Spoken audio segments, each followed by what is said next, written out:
खौफ फैला देना मेरे नाम का, कोई पूछे तो कह देना भक्त लौट आया महाकाल का।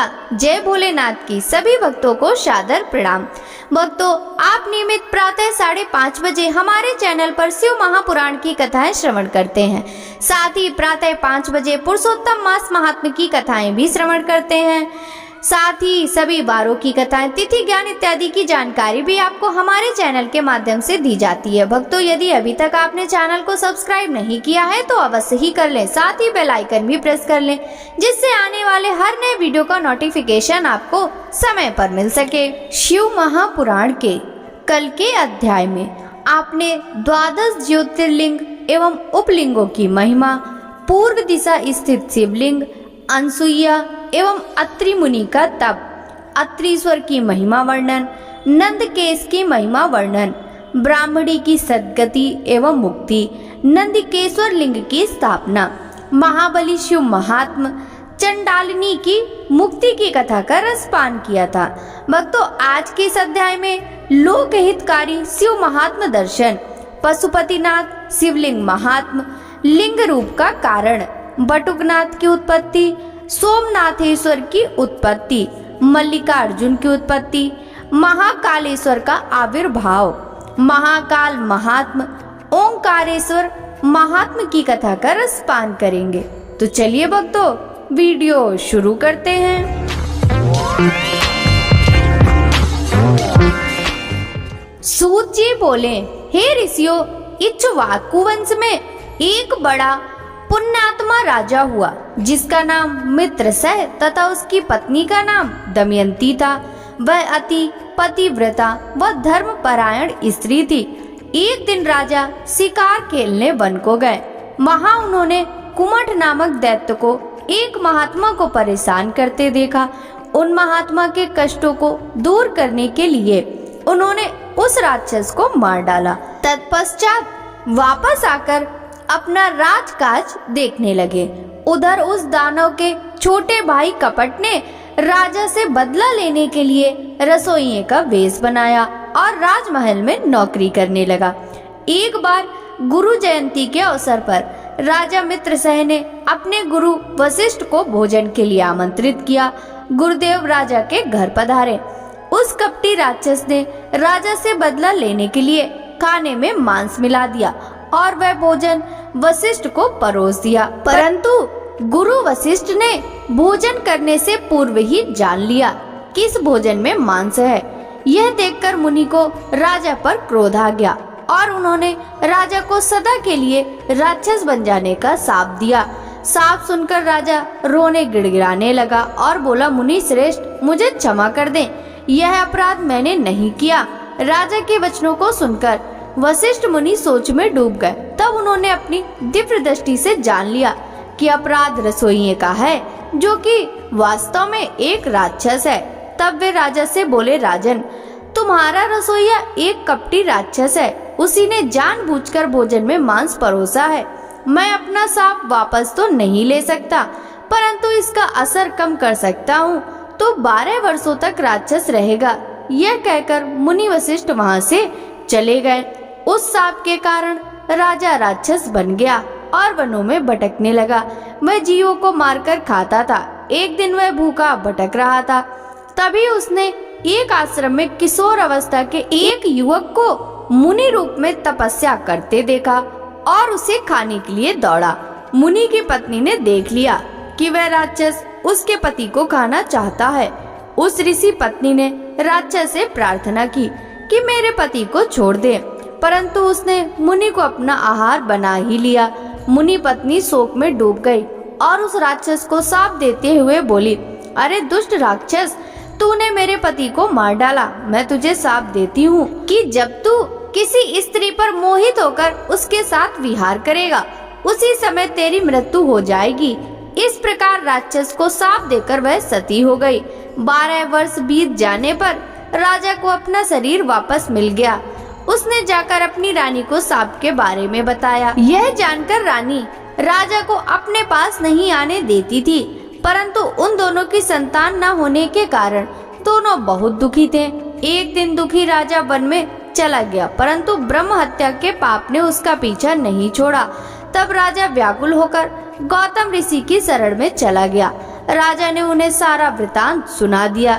तब गौतम ऋषि बोले, हे राजन, पश्चिम दिशा में जाओ, वहाँ गोकर्ण नामक तीर्थ है, जहाँ महाबल नामक ज्योतिर्लिंग है। उस कुंड में स्नान करके देवादिदेव महादेव जी का पूजन अर्चन करने से सभी पाप नष्ट हो जाते हैं। इसलिए तुम वहाँ जाकर शिव जी की आराधना करो, तभी तुम्हें ब्रह्म हत्या के पाप से मुक्ति मिलेगी। गौतम ऋषि के वचन सुनकर राजा प्रसन्न हुआ और उनसे आज्ञा लेकर गोकर्ण तीर्थ को चला गया। वहाँ उसने कुंड में स्नान करके भगवान शिव का पूजन और आराधना आरंभ कर दी, जिसके फलस्वरूप राजा को ब्रह्म हत्या के पाप से मुक्ति मिल गई। सूत जी बोले, हे ऋषियों, देवादिदेव कल्याणकारी भगवान शिव का गोकर्ण नामक एक तीर्थ है, जो कि उत्तर दिशा में स्थित है। यह महान ज्योतिर्लिंग संपूर्ण पापों का नाश करने वाला है। यह गोकर्ण क्षेत्र महापवित्र है। इसी के पास एक सुंदर रमणी महावन भी स्थित है। उसी महावन में चंद्रमौली भगवान शिव वैद्यनाथ के रूप में स्थापित हैं, जो कि संसार के समस्त चराचर जीवों को सुख देने वाले, उनका कल्याण करने वाले तथा उनकी कामनाओं को पूरा करने वाले हैं। उनकी महिमा अद्भुत व अद्वितीय है। यहीं पर मिसरसी नामक सुंदर मनोरम तीर्थ स्थल है। इसी स्थान पर महर्षि दधीचि द्वारा स्थापित दधीचेश्वर नामक ज्योतिर्लिंग है। इस पवित्र स्थान पर आने वाले श्रद्धालु जब तीर्थ में स्नान करने के पश्चात भगवान शिव का विधि विधान से पूजन करते हैं, तो उनकी सभी कामनाओं को कल्याणकारी भक्त वत्सल शिव अवश्य पूरा करते हैं। तीर्थ में स्नान करने के पश्चात शिव जी के ज्योतिर्लिंग का दर्शन करने से सभी पाप नष्ट हो जाते हैं तथा सभी तरह के भोग और मोक्ष की प्राप्ति होती है। इसी प्रकार नैमिष नामक परम पावन तीर्थ है। यहीं पर ऋषियों द्वारा स्थापित ऋषिश्वर ज्योतिर्लिंग स्थित है। इस पवित्र लिंग का श्रद्धा पूर्वक दर्शन करने से भक्तों के सभी दुखों और क्लेशों का नाश हो जाता है। अंत समय आने पर वे सभी सुखों को भोगकर स्वर्ग को जाते हैं। हरण नामक क्षेत्र में अद्यापय नामक शिवलिंग है। इसके दर्शनों से करोड़ों हत्याओं के पाप से भी मुक्ति मिल जाती है। देवप्रयाग में ललितेश्वर नामक ज्योतिर्लिंग है, जो कि अपने भक्तों की कामनाओं को पूर्ण करने वाला है। नेपाल में पशुपति नामक ज्योतिर्लिंग स्थित है, जो कि अभीष्ट फल को देने वाला है। इसके पास ही मुक्तिनाथ नामक शिवलिंग स्थित है। यह मुक्तिनाथ शिवलिंग भोग और मोक्ष प्रदान करने वाला है। इस प्रकार भगवान शिव के उत्तम ज्योतिर्लिंग पृथ्वी पर सभी जगह स्थित हैं और अपने भक्तों की रक्षा एवं कल्याण करते हैं। ऋषिगण सूत जी से पूछने लगे, हे सूत जी, आपने हम पर कृपा करके हमें त्रिलोकीनाथ कल्याणकारी भगवान शिव के दिव्य ज्योतिर्लिंग के संबंध में बताया। अब हमें जगत माता शिवप्रिया देवी पार्वती जी को वाण रूप कहे जाने का कारण भी सविस्तार बताइए। ऋषियों के प्रश्न का उत्तर देते हुए सूत जी बोले, हे ऋषिगणों, प्राचीन काल से ही दारुक नामक एक वन है। वहीं पर त्रिलोकीनाथ भगवान शिव का शिवालय स्थित है। भगवान शिव के भक्त ऋषि मुनि प्रतिदिन सुबह दोपहर शाम वहां आकर अपने आराध्य महादेव जी का पूजन, स्तोत्र पाठ एवं प्रार्थना करते हैं। एक दिन ऋषिगण दारुक वन में समिधा लेने के लिए गए थे। तब भगवान शिव ने उनकी परीक्षा लेनी चाहिए। वे विकराल रूप धारण किए नग्न अवस्था में वहां आ पहुँचे जहाँ ऋषि पत्नियां थी। उसी समय ऋषिगण भी लौट आए। जब उन्होंने विकराल रूप धारण किए हुए शिव जी को देखा तो वे क्रोधित होकर बोले, तू कौन है जो हमारी स्त्रियों के सामने इस प्रकार नग्न रूप में आकर उनका आचरण दूषित कर रहा है? यह तुमने अनुचित कार्य किया है, इसलिए तुम्हें इसकी सजा अवश्य मिलेगी। तुम्हारा लिंग पृथ्वी पर गिर पड़ेगा। ऋषियों के कथनानुसार शिव जी का लिंग जैसे ही पृथ्वी पर गिरा, चारों ओर अग्नि प्रज्वलित हो गई, जिससे सभी जीव जंतु पीड़ित होने लगे। यह देखकर ऋषिगण घबरा गए। वे ब्रह्मा जी के पास गए और उन्हें सारी बातें बताई। ब्रह्मा जी ने दिव्य दृष्टि से सब कुछ जान लिया। तब वे बोले, हे ऋषियों, तुमने अपने घर अतिथि के रूप में पधारे भगवान शिव का अपमान किया है और उनके प्रति बुरे वचन कहे हैं। इसलिए जब तक यह शिवलिंग एक स्थान पर स्थिर नहीं होगा, इस प्रकार उपद्रव होता रहेगा। इस संसार का हित करने के लिए आप जगदम्बा पार्वती की आराधना करें। वे योनि रूप धारण करें तथा शिव जी पर प्रसन्न होकर स्थिर हो जाएं। शास्त्रों के अनुसार अष्टदल की रचना करने के पश्चात उस पर घट स्थापना करो, फिर उसमें दूर्वा तथा पानी भरो। तत्पश्चात सत रुद्र मंत्रों का पाठ करते हुए उस घट के जल से भगवान शिव के लिंग को स्नान करवाओ। फिर देवी पार्वती को बाण रूप में स्थापित कर उस पे सदा शिव के ज्योतिर्लिंग की स्थापना करो। शिवलिंग की स्थापना करने के पश्चात धूप, दीप, चंदन, पुष्प, नैवेद्य आदि से पूजन करो। फिर शिवलिंग को श्रद्धा भाव से प्रणाम कर उनके स्रोत का पाठ और स्तुति करो। ब्रह्मा जी के वचन सुनकर ऋषिगणों को सही मार्ग मिल गया। उन्होंने ब्रह्मा जी से आज्ञा ली और पुनः अपने स्थान पर वापस आकर बताई गई विधि से देवी पार्वती और भगवान शिव की आराधना की। पूजन से प्रसन्न होकर देवी पार्वती जी योनि रूप में स्थित हुई। तब ऋषियों ने महाज्योतिर्लिंग स्थापित किया। ज्योतिर्लिंग की स्थापना से सारे संसार में शांति हो गई। यह ज्योतिर्लिंग संसार में हाटकेश्वर नाम से प्रसिद्ध हुआ। इस ज्योतिर्लिंग की आराधना से लोक व परलोक में सभी सुखों की प्राप्ति होती है। ऋषियों ने पूछा, हे सूत जी, आपने हम पर कृपा करके हमें अनेकों ज्योतिर्लिंग के विषय में बताया है। अब हमें अंधकेश्वर नामक ज्योतिर्लिंग के महात्म के बारे में बताइए। यह सुनकर सूत जी बोले, हे ऋषियों, पूर्व काल में अंधक नाम का एक महाबली वीर और पराक्रमी राक्षस था।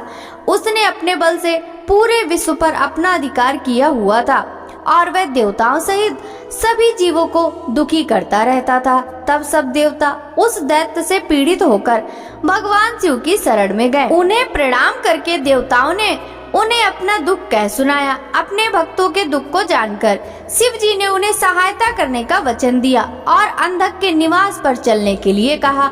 सब देवताओं के साथ भक्त वत्सल शिव अंधक के निवास पर गए। महाअंधक और भगवान शिव के बीच महायुद्ध हुआ। त्रिलोकीनाथ भगवान शिव ने अपने त्रिशूल से ज्यों ही अंधक को मारा, वह झटपटाते हुए बोला, हे देवादिदेव कृपा निधान, मैंने सुना है कि मरते समय शिव जी के दर्शन करने से शिव पद की प्राप्ति होती है। मैंने अंतिम समय में आपके दर्शन कर लिए। अंधक के ऐसे वचन सुनकर शिव जी प्रसन्न होकर बोले, हे दानवेंद्र, तुम्हारी बातों से मैं बहुत प्रभावित हुआ। मांगो, क्या वर मांगना चाहते हो? शिव जी के ऐसे वचन सुनकर अंधक बोला, भगवान, मुझे अपनी अविचल भक्ति प्रदान करे और यहीं पर स्थित होकर जगत का कल्याण करे। तब अंधक की बात मानते हुए शिव जी ज्योतिर्लिंग रूप में वहां स्थित हो गए। इस प्रकार सविधि पूजन करने वालों की सभी कामनाएं पूरी होती हैं। यह ज्योतिर्लिंग अंधकेश्वर नाम से जग प्रसिद्ध है।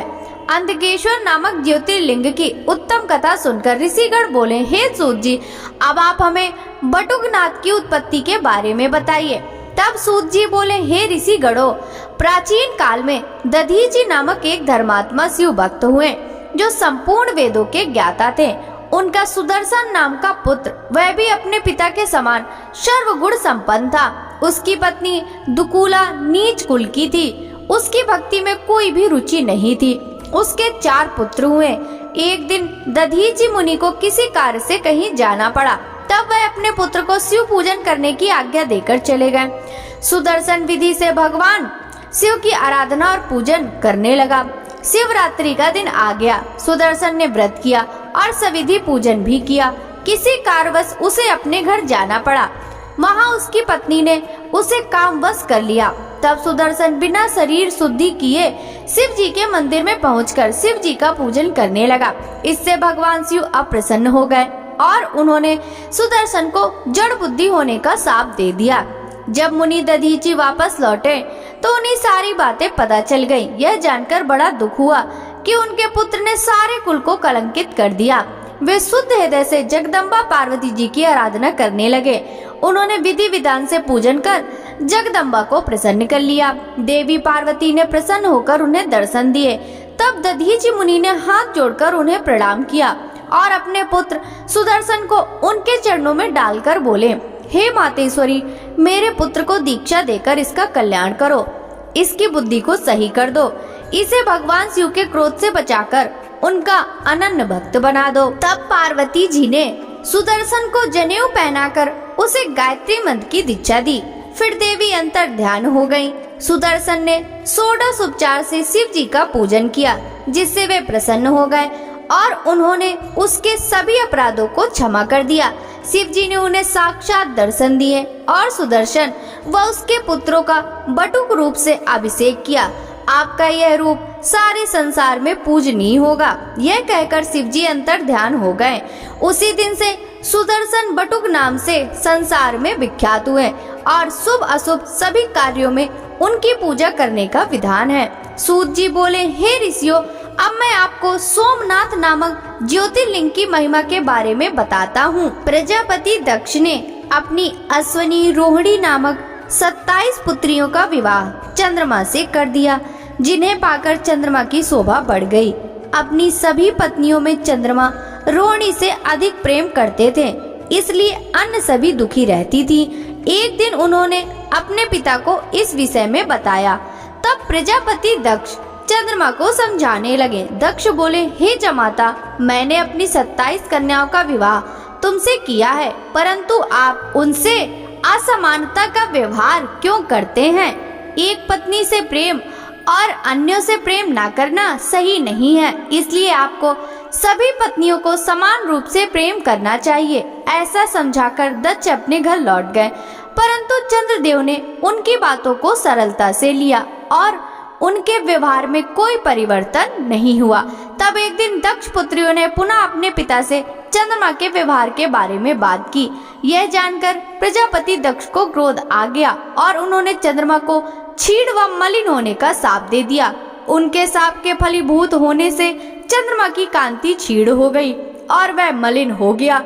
चंद्रमा की ऐसी स्थिति देखकर देवराज इंद्र व सभी देवता मिलकर ब्रह्मा जी के पास गए और उन्हें जाकर सब बातें बताई। तब चंद्रमा का उद्धार करने के लिए कहा। तब ब्रह्मा जी बोले, हे देवताओं, यह चंद्रमा बड़ा ही दुष्ट प्रवृत्ति का है। पूर्व में भी यह देवगुरु बृहस्पति की पत्नी तारा को ले भागा था। अब यह दक्ष पुत्रियों के साथ असमानता का व्यवहार कर सभी को दुखी कर रहा है, परंतु फिर भी तुम्हारी प्रार्थना पर मैं एक उपाय बताता हूँ। यदि चंद्रमा प्रभास नामक पवित्र तीर्थ में जाकर भगवान शिव की आराधना करके महामृत्युंजय मंत्र का जाप कर उन्हें प्रसन्न करे, तभी उसके दुखों का निवारण हो सकता है। ब्रह्मा जी को प्रणाम करके सब देवता सहित चंद्रमा के पास गए और उन्हें सारी बातें बताई। तब उन्हें लेकर वे प्रभास क्षेत्र पहुँचे। वहाँ जाकर चंद्रमा ने विधि विधान से त्रिलोकीनाथ भगवान शिव का पूजन किया और आसन पर बैठकर महामृत्युंजय मंत्र का जाप करने लगे। इस प्रकार वे दृढ़ता पूर्वक मंत्र का जाप करते रहे। 10 करोड़ जाप पूरे होते ही भगवान शिव प्रसन्न होकर चंद्रमा के सम्मुख प्रकट हो गए। उन्होंने चंद्रमा से मनवांछित वस्तु मांगने के लिए कहा। चंद्रमा ने हाथ जोड़कर आराध्य शिव को प्रणाम किया और बोले, भगवान, यदि आप मुझ पर प्रसन्न हैं, तो कृपा कर मेरे 6 रोग को दूर कीजिए। तब भगवान शिव बोले, हे चंद्रमा, मैं प्रजापति दक्ष के शाप को समाप्त नहीं कर सकता, पर उसका प्रभाव कम कर सकता हूँ। माह के कृष्ण पक्ष में 15 दिनों में तुम्हारी कलाएं छीड़ होंगी तथा शुक्ल पक्ष के 15 दिनों में ये कलाएं बढ़ेंगी। चंद्रमा ने शिव जी से प्रार्थना करते हुए निवेदन किया कि आप देवी पार्वती सहित यहाँ पर निवास करें। तब उनकी प्रार्थना को स्वीकारते हुए चंद्रमा के नाम से ही शिव जी सोमेश्वर कहलाए। वह संसार में सोमनाथ नाम से विख्यात हुए। वहीं पर चंद्रकुंड नाम से एक कुंड देवताओं ने बनाया। इस कुंड में ब्रह्मा जी व शिव जी का निवास माना जाता है। इस कुंड में स्नान करने से सभी पाप छूट जाते हैं। 6 मास तक इस पवित्र कुंड के जल में स्नान करने से असाध्य रोगों से भी मुक्ति मिल जाती है तथा मनोवांछित फल की प्राप्ति होती है। भगवान शिव के आशीर्वाद से चंद्रमा निरोग हो गए और पहले की भांति अपना कार्य करने लगे। इस प्रकार मैंने सोमनाथ की उत्पत्ति के बारे में तथा सोमेश्वर ज्योतिर्लिंग के बारे में बताया। इस कथा को सुनने, पढ़ने अथवा दूसरों को सुनाने से अभिष्ट फल की प्राप्ति होती है और पाप से मुक्ति मिल जाती है। सूत जी बोले, हे ऋषि गणों, अब मैं आपको मल्लिकार्जुन नामक ज्योतिर्लिंग की उत्पत्ति के बारे में बताता हूँ। एक बार की बात है कि शिव पार्वती ने अपने दोनों पुत्रों को पृथ्वी की परिक्रमा करने के लिए कहा। जब कुमार कार्तिकेय पृथ्वी की परिक्रमा करके वापस आ रहे थे, तभी रास्ते में नारद जी ने उन्हें बहका दिया और कहा कि तुम्हारे माता पिता ने तुम्हारे साथ पक्षपात किया है, तुम्हें परिक्रमा के लिए भेजकर पीछे से तुम्हारे छोटे भाई गणेश का विवाह कर दिया। यह सुनकर कार्तिकेय को बड़ा क्रोध आया। उन्होंने कैलाश पर्वत पर जाकर अपने माता पिता से इस पक्षपात के बारे में कहा और रुष्ट होकर कार्तिकेय क्रौंच पर्वत पर चले गए। इस प्रकार अपने पुत्र के चले जाने पर भगवान शिव पार्वती बहुत दुखी हुए और अपने पुत्र से मिलने के लिए क्रौंच पर्वत पर पहुँचे। जब कुमार को ज्ञात हुआ कि उनके माता पिता आ रहे हैं, तो क्रोधवश कार्तिकेय वहां से अन्यत्र चले गए। जब देवाधिदेव महादेव जी अपनी प्राण वल्लभा देवी पार्वती के साथ वहां पधारे, तो कार्तिकेय को न देखकर बहुत दुखी हुए। तब वे दोनों ज्योतिर्मय रूप धारण करके क्रौंच पर्वत पर सदा के लिए प्रतिष्ठित हो गए। उसी दिन से वह पवित्र लिंग मल्लिकार्जुन नाम से जग प्रसिद्ध हुआ। मल्लिका देवी पार्वती का नाम है तथा अर्जुन शब्द शिव का समानार्थी है। उसी दिन से मल्लिकार्जुन ज्योतिर्लिंग में शिव पार्वती का निवास माना जाता है। पुत्र के स्नेह के कारण शिव पार्वती हर पर्व पर कार्तिकेय को देखने वहां जाते हैं। हर अमावस्या को भगवान शिव व पूर्णमासी पर देवी पार्वती अपने प्रिय पुत्र कार्तिकेय के लिए मल्लिकार्जुन ज्योतिर्लिंग में पदार्पण करते हैं। मल्लिकार्जुन ज्योतिर्लिंग के दर्शन करने से सभी पापों से मुक्ति मिल जाती है और अभीष्ट फल की प्राप्ति होती है। इस प्रकार मैंने आपसे मल्लिकार्जुन ज्योतिर्लिंग के आविर्भाव की कथा सुनाई, जो सभी प्रकार के सुखों को देने वाली है। सूत जी बोले, हे ऋषियों, अब मैं आपको महाकालेश्वर नामक ज्योतिर्लिंग के आविर्भाव के संबंध में बताता हूँ। अवंतिकापुरी में एक ब्राह्मण रहते थे। वे भगवान शिव के परम भक्त थे। वे प्रतिदिन विधि विधान से शिव जी के पार्थिव लिंग का पूजन किया करते थे। देवाधिदेव भगवान शिव के आशीर्वाद से उन्हें धन दान की कोई कमी नहीं थी। वे प्रतिदिन अग्नि होम करते और सदा ज्ञान की खोज में लगे रहते थे। इस प्रकार सभी प्रकार के सुखों को भोगकर अंत में उन्हें शिवलोक की प्राप्ति हुई। उन ब्राह्मण देवता के देवप्रिय, मेधावी, सुकृत एवं धर्मबाहु नाम के 4 पुत्र थे। ये चारों भी अपने पिता के समान ही सद्गुणी थे। उनके कारण अवंतिका नगरी ब्रह्म तेज से परिपूर्ण थी। वहीं पास में ही रत्नमाला नामक एक पर्वत था। उसी पर्वत पर दूषण नामक एक राक्षस रहता था। उसने घोर तपस्या करके ब्रह्मा जी को प्रसन्न कर लिया था। ब्रह्मा जी से इच्छित वर पाकर वह दुष्ट धर्म का शत्रु बन गया था। वह धर्म का नाश कर देना चाहता था। अपने अथाह बल और पराक्रम से उसने सभी देवताओं, मनुष्य और तीनों लोकों के जीवों को अपने अधीन कर लिया था। वह ब्राह्मणों एवं सदाचारियों पर आक्रमण करके उन्हें अनेक प्रकार से दंडित करता था। एक दिन दूसर नामक वह दैत्य अपनी सेना को साथ लेकर अवंतिकापुरी पहुंच गया। वहां उसने अपने दैत्य सैनिकों को आज्ञा दी कि जो भी ब्राह्मण मेरी आज्ञा को ना माने उसे दंड दो। आज्ञा पाकर वह दैत्य नगरी में उपद्रव करने लगे। सारी जनता हाहाकार करने लगी। वे लोग उन ब्राह्मण कुमारों के पास आए और उन्हें सारी बातें बताई। वे ब्राह्मण कहने लगे कि इस जगत का कल्याण करने वाले और अपने भक्तों की सदा रक्षा करने वाले भगवान शिव हैं, इसलिए हमें उन्हें ही प्रसन्न करना चाहिए। यह कहकर वे चारों ब्राह्मण पुत्र अन्य ब्राह्मणों को साथ मिलकर अपने आराध्य भगवान शिव का पूजन करने लगे। उसी समय चारों महादैत्य वहां पहुंच गए और उन ब्राह्मणों को शिव जी की आराधना में देखकर अत्यंत क्रोधित होकर बोले, मार डालो इन सबको। परंतु जैसे ही वे दैत्य ब्राह्मणों को पीड़ित करने के लिए आगे बढ़े, उसी समय भगवान शिव पार्थिव लिंग में से प्रकट हो गए। उन्होंने पल भर में ही सब दैत्यों को मार डाला और दूसर नामक महादैत्य को भी मौत के घाट उतार दिया। शिव जी को साक्षात सामने पाकर वे सभी ब्राह्मण भगवान शिव की स्तुति करने लगे। आकाश से देवता पुष्प वर्षा करने लगे।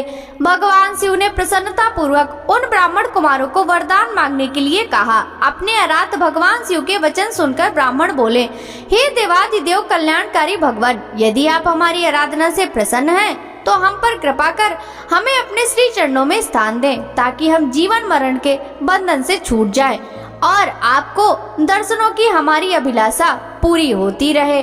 तब अपने भक्तों की इच्छा पूरी करते हुए सदाशिव उसी स्थान पर ज्योतिर्मय रूप में शिवलिंग में स्थित हो गए और वह लिंग महाकालेश्वर नाम से जग प्रसिद्ध हुआ। इसकी उपासना करने से भी सभी मनोरथ पूरे हो जाते हैं। सूत जी बोले, हे ब्राह्मणों, अब मैं आपको महाकालेश्वर की उत्पत्ति की कथा सुनाता हूँ। उज्जैन नगरी में राजा चंद्रसेन का राज्य था। भगवान शिव के मुख्य सेवक मणिभद्र के साथ उनकी घनिष्ठ मित्रता थी। मणिभद्र ने राजा चंद्रसेन को कौस्तुभ मणि भेंट की। राजा ने प्रसन्नता पूर्वक मणि को अपने गले में धारण कर लिया। वह कौस्तुभ मणि सूर्य के समान चमकती थी, जिसे देखकर अन्य राजा चंद्रसेन से ईर्ष्या रखने लगे। सब राजाओं ने मिलकर चंद्रसेन पर आक्रमण कर दिया। जब राजा चंद्रसेन चारों ओर से अन्य राजाओं की चतुरंगड़ी सेना से घिर गया, तब वह अपने प्राणों की रक्षा के लिए महाकालेश्वर ज्योतिर्लिंग की शरण में गया और भक्ति भावना से देवादिदेव महादेव जी का पूजन करने लगा। राजा चंद्रसेन भगवान शिव के पूजन में मगन था। उसी समय एक विधवा गोपी अपने छोटे से बालक को गोद में लिए वहां आई। वह बालक राजा को शिव पूजन करते हुए देखता रहा। जब गोपी वापस घर आ गई, तब वह बालक मन में शिव पूजन का निश्चय कर कहीं से एक पत्थर ढूंढ लाया और उसे स्थापित करके धूप दीप गंध पुष्प नैवेद्य से उसी प्रकार पूजन करने लगा जिस प्रकार उसने राजा को करते देखा था। उसकी माता ने उसे भोजन के लिए बुलाया, परंतु वह तो अपनी आराधना में लगा था। जब बार बार बुलाने पर भी बालक नहीं आया, तब उसकी माता को क्रोध आ गया और वह बालक को खींचकर ले गई और डांटने फटकारने लगी। उसने शिवलिंग रूप में स्थापित उस पत्थर को उठाकर फेंक दिया। यह देखकर बालक बहुत दुखी हुआ और शिव जी का नाम लेते हुए मूर्छित हो गया। बालक की ऐसी हालत देखकर माता रोने लगी और रोते रोते वह भी बेहोश हो गई। कुछ समय बीतने पर बालक को जब होश आया, तो स्वयं भगवान शिव के सुंदर मंदिर में जहाँ रत्नमय ज्योतिर्लिंग स्थित था पाया। यह देखकर बड़ा आश्चर्यचकित हुआ। भगवान शिव को धन्यवाद करके उनका नाम जपता हुआ बालक अपने घर की ओर चल पड़ा। घर पहुंचकर उसने देखा कि उसके घर के स्थान पर एक सुंदर महल खड़ा था। अंदर उसकी माँ सुंदर आभूषण पहने रत्न जड़ित पलंग पर सोई थी। उसने अपनी माता को जगाया। सब कुछ जानकर वह अत्यंत प्रसन्न हो गई। दूसरी ओर जब राजा चंद्रसेन का पूजन समाप्त हुआ, तो उसे सब कुछ ज्ञात हुआ। राजा अपने मंत्रियों को साथ लेकर गोपी के पास पहुंचा। वहां उन्होंने उत्सव किया। शीघ्र ही यह समाचार पूरे नगर में फैल गया। जब चंद्रसेन के शत्रुओं को यह पता चला कि उसकी नगरी पर भगवान शिव की विशेष कृपा है, तब उनके शत्रुओं को यह समझ आ गया कि राजा चंद्रसेन महाकालेश्वर का परम भक्त है, इसलिए हम उसे कभी जीत नहीं सकते। वे सब राजा चंद्रसेन से मित्रता करने हेतु उस गोपी के घर चले गए। वहां पहुंचकर उन्होंने शिव जी का पूजन किया और राजा से मित्रता कर ली। तभी वहां हनुमान जी ने प्रत्यक्ष दर्शन दिए। हनुमान जी को सामने पाकर सबने हाथ जोड़कर उन्हें प्रणाम किया। हनुमान जी ने उस बालक को गले लगाया और बोले, इस संसार का कल्याण करने वाले भगवान शिव हैं। वे भक्त वत्सल और सदा ही अपने भक्तों पर कृपा दृष्टि रखते हैं। इस बालक ने सच्चे मन से शिव जी की स्तुति की, जिससे प्रसन्न होकर शिव जी ने इसके सभी दुखों को दूर किया है। इस लोक में सभी सुखों को भोगकर इसे मोक्ष की प्राप्ति होगी। यह 8वां महायज्ञ पुरुष होगा और नंद नाम से जाना जाएगा। भगवान विष्णु जब कृष्ण का अवतार लेंगे, तो इसी के घर में निवास करेंगे। यह कहकर वे अंतर ध्यान हो गए। तत्पश्चात राजा विदा लेकर अपने अपने नगर को चले गए। राजा चंद्रसेन विधि पूर्वक महाकालेश्वर का पूजन करने लगे और इस लोक में सभी सुख को भोगकर अंत में मोक्ष पद को प्राप्त हुए। सूत जी बोले, हे विप्रगण, प्राचीन काल में श्री नारद जी ने गोकर्ण क्षेत्र में भगवान शिव का पूजन किया। फिर वे विंध्याचल पर्वत पर गए। विंध्याचल ने उनका आदर सत्कार किया और उन्हें उत्तम आसन पर बैठाया। स्वयं भी वह नारद जी के पास बैठ गया।